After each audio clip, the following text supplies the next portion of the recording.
Hey YouTube, this is MugenLord here, and that's right, I want to talk about Nintendo today. Yes, I want to get in discussion about their next gen console, which is the Nintendo Wii U.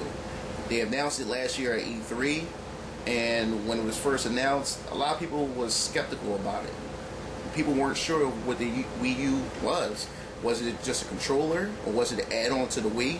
And then this year, around June of 2012 at E3, they had presented some of the titles that they had, but people were still left in the dark as far as price and internal memory and their, the internet service. What's going to be on par with, PlayStation Network and, Xbox Live, Microsoft service. So a lot of people were left in the dark with that. This console, as far as we know, they said it's going to be released around like fall or winter of this year. So it's going to be pretty much here in the next couple of months, and a lot of people still don't know whether or not should they purchase this console or not. I know many of the Nintendo fans are up and ready to support the system, and me being a Nintendo fan myself, I'm going to support it, and I really like the direction they're going with the Nintendo Wii U. But I want to speak to the people who doesn't really have a lot of faith in Nintendo, or are skeptical whether or not they should buy this console or not. And I want to speak for you guys as well, because y'all guys have have a right to be worried about this next gen console so far. First, I guess I want to talk about the positive things about the Nintendo Wii U so far from what we heard and what's been shown so far. As far as we know right about now is the next gen console, of course, and it's supposed to push beyond the limits of the PS3 and the Xbox 360 hardware and specs wise. Also, we do know they have a healthy lineup of third-party support this time around, and they're really trying to push that to get more adults into hardcore gaming with their Nintendo console. So far, we have seen Rocksteady with their Batman Arkham City, BioWare with their Mass Effect 3, and also Tecmo with their Ninja Gaiden franchise. So that's some of the titles that I can just name off the top of my head that Nintendo had displayed and show off at E3 and at a couple of their conferences. I guess another positive thing is that what most consoles should have is backwards compatibility, which means you're allowed to play a lot of your old Wii titles, use most of your Wii accessories like the Wii Remote, Wii Motion Plus, anything of that sort you can pretty much use for your Nintendo Wii U. So that's a good thing. That's a good thing all to itself. And then we have the touchpad controller, which to me seems like life-size version of the Nintendo DS, because your television acts as the top monitor, then you have the touchpad that acts as the touchscreen bottom screen on your Nintendo DS or Nintendo 3DS, so however you want to say it.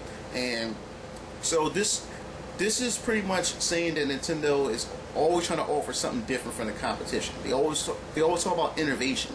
They never try to copy off the competition, because with the NES they started off with the D-pad, and then with the SNES, the 6 buttons with the shoulder buttons left and right, and then the Nintendo 64 they did the analog stick, which other companies decided to follow along after that. So they always try to push beyond what consoles can do. So I like the direction they're going, and how the controller can use video chat, and the controller itself have games and other features of that sort as well. So I like to see what they would go with that.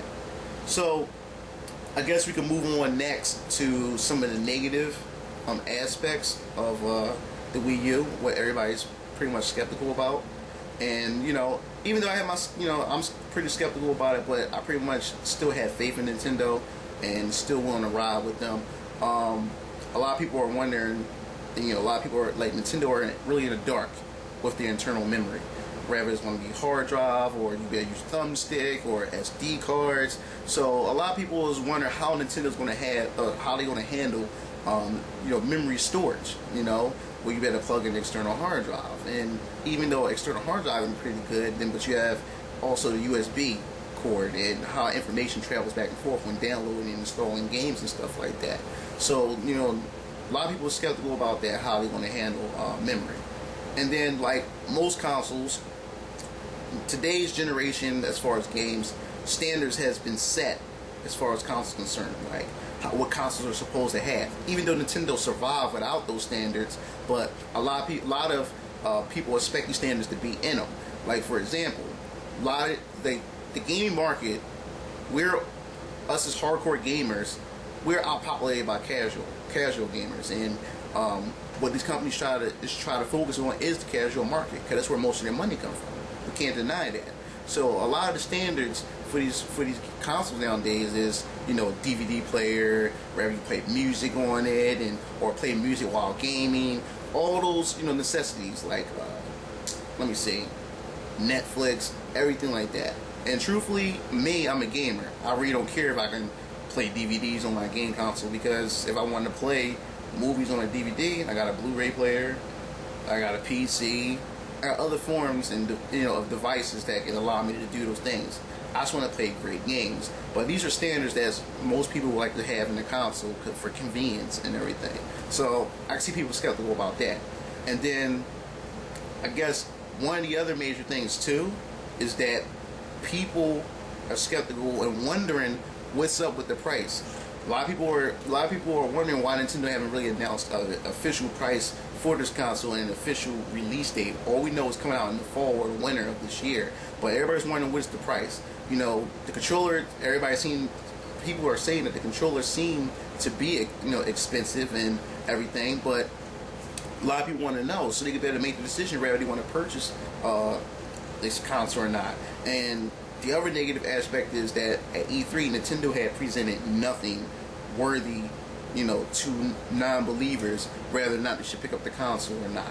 You know, a lot of people are judging it by the graphics, that it doesn't look much different from the PS3 or the Xbox 360, which we know that most launch titles or the first generation of the next of games for that next gen console, most of the developers doesn't really push that limit, you know, or push graphical specs to that limit to show what the console is really made of. So you really can't judge it based off of that. But as far as pricing is concerned, and as far as what was shown at E3, not much was shown, and it wasn't really enough for people to get real hype and jump on board, because like I said, I mean, even though they have Arkham City, Assassin's Creed, and Mass Effect, these are mostly games that already been played a year ago or a few months ago on the PS3 and the Xbox 360. So people are wondering, is this really worth me going out there to actually go out and spend money on it? I already played them already.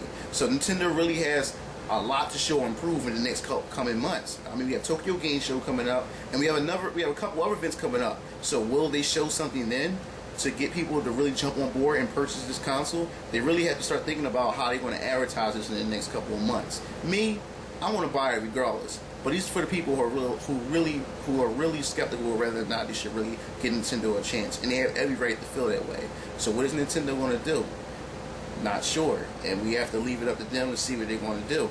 And they have to really show us some games that really is going to push the envelope for the next generation of gaming.